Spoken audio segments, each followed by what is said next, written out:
평생 가족 위해 고생만 한 몸인데 이제 좀 쉬려 하니 여기저기 고장이 납니다. 늙고 병드는 게 너무 서럽고 앞으로가 덜컥 겁이 납니다. 이 원망스러운 몸을 대체 어떻게 대해야 합니까? 참으로 고단하셨습니다. 그런데 오늘 딱 한 가지만 기억해 주십시오. 몸이 아픈 것은 당신의 잘못이 아닙니다. 그리고 이 몸은 애초에 당신의 것이 아닙니다. 이상하게 들리시지요? 오늘 저는 부처님의 말씀을 빌려 병고를 평온으로 바꾸는 3가지 마음 처방전을 전해드리겠습니다.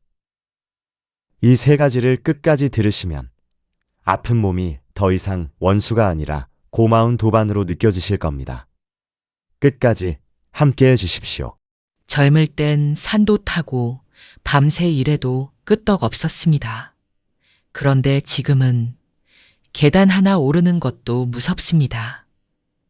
자식들한테 전화할 때도 나 괜찮다 거짓말합니다.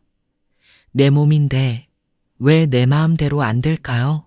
내 몸인데 왜 내 마음대로 안 되냐고. 이 질문 속에 우리 모두의 고통이 담겨 있습니다. 자바함경에 이런 말씀이 있습니다.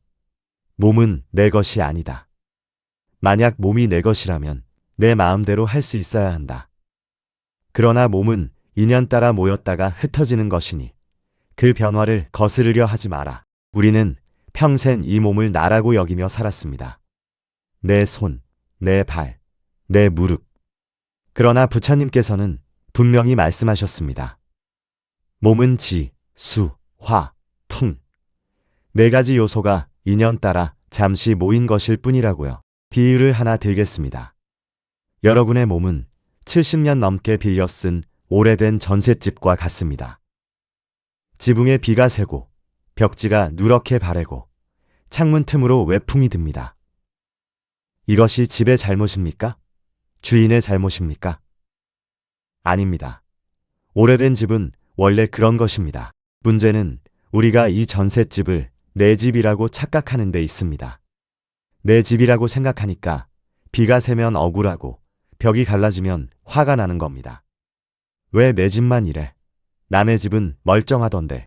하지만 잠시 빌린 집이라는 걸 알면 어떻습니까? 이 정도면 오래 버텨준 거지. 고마운 집이네. 이렇게 생각이 바뀝니다. 내 몸인데 왜 이래? 라는 생각 대신 그동안 이 낡은 집이 나를 참 잘 지켜주었구나 라고 바꿔보십시오. 내 것이 아니라고 인정하는 순간 원망의 대상이 사라집니다. 이것이 부처님께서 알려주신 첫 번째 마음 처방전입니다. 몸은 내 것이 아니다. 다만 70년 동안 나를 지켜준 고마운 빌린 집이다. 하지만 많은 분들이 이렇게 말씀하십니다. 머리로는 알겠는데 통증 앞에서는 무너진다고요. 그래서 부처님은 2번째, 훨씬 더 강력한 처방을 남기셨습니다. 통증이 심해지면 밤에 잠도 못 자고 왜 나만 일어나? 죽는 것보다 아픈 게 더 무섭습니다. 이 원망을 어떻게 잠재워야 합니까? 왜 나만? 이 3글자가 얼마나 많은 고통을 만들어내는지 아십니까? 이 생각이 드는 순간 우리는 스스로에게 2번째 화살을 쏘는 겁니다. 부처님께서 제자들에게 들려주신 이야기가 있습니다. 상유타 니카야에 나오는 2개의 화살 비유입니다. 수행자는 육체적 고통이라는 첫 번째 화살은 맞을지언정 그로 인해 슬퍼하고 원망하는 2번째 화살은 맞지 않는다. 이 비유를 잘 들어보십시오. 무릎이 아픈 것. 이것은 첫 번째 화살입니다. 세월 앞에 장사 없고 인연 따라 몸이 변하는 것은 피할 수 없습니다. 그런데 왜 나만 아프냐? 남들은 멀쩡한데 팔자가 기구하다. 이런 생각들. 이것이 2번째 화살입니다. 이 화살은 누가 쏜 겁니까? 남이 아닙니다. 스스로에게 쏜 것입니다. 그리고 우리의 진짜 고통은 사실 이 2번째 화살에서 옵니다. 예를 들어볼까요? 같은 무릎 통증을 가진 2사람이 있습니다. 한 사람은 이렇게 생각합니다. 아, 무릎에 통증이 있구나. 오늘은 좀 쉬어야겠다. 다른 사람은 이렇게 생각합니다. 왜 나만 이런 병에 걸렸을까? 나는 이제 쓸모없는 사람이야. 자식들한테 짐만 될 거야. 앞으로 더 심해지면 어떡하지? 두 사람 중 누가 더 고통스러울까요? 당연히 두 번째 사람입니다. 같은 통증인데 마음의 고통은 10배, 100배 더 큽니다. 그래서 부처님께서는 말씀하셨습니다. 아픔은 관찰의 대상이지 괴로워할 대상이 아니다 라고 말입니다. 통증이 올 때 이렇게 해보십시오.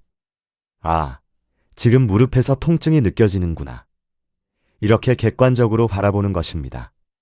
내 무릎이 아파가 아니라 무릎에 통증이 있구나. 작은 차이 같지만 이것이 바로 부처님께서 말씀하신 알아차림 수행입니다. 병을 고치려 싸우지 마십시오. 병과 함께 평화롭게 걷는 법을 배우십시오.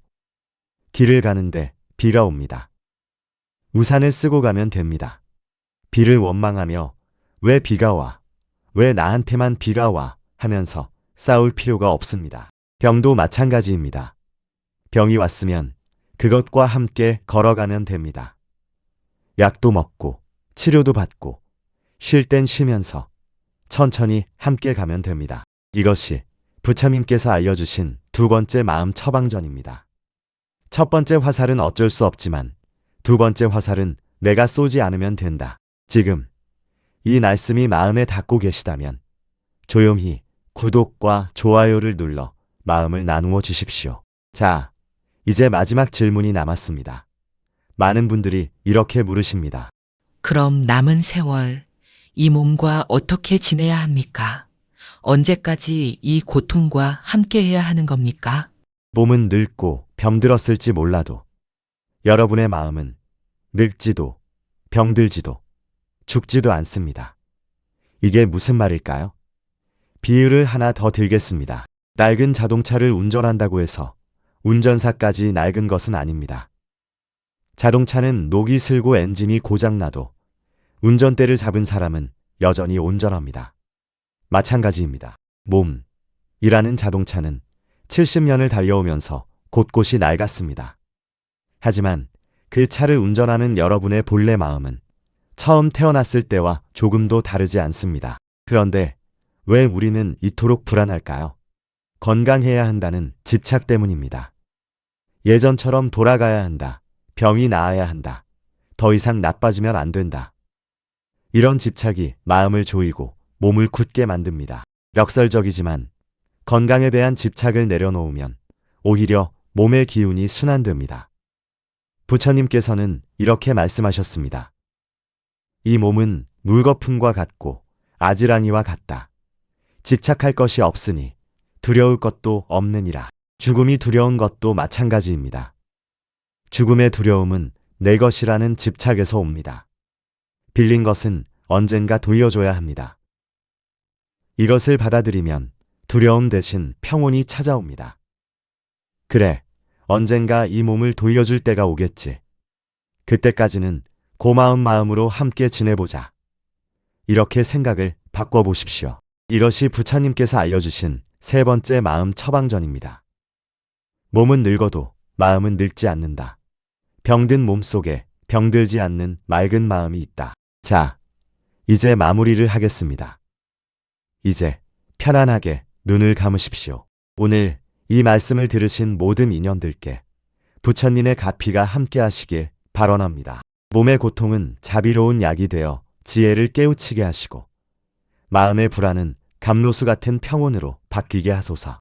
병고에 시달리는 이들은 하루빨리 쾌차하시고 외로운 이들은 따뜻한 위로를 얻으시며 생의 마지막 순간까지 여여하게 걸어가시길 간절히 발언합니다. 나와 모든 중생이 고통에서 벗어나 참된 평화를 얻기를. 나무 아미타불 관세음보살. 나무 아미타불 관세음보살. 나무 아미타불 관세음보살.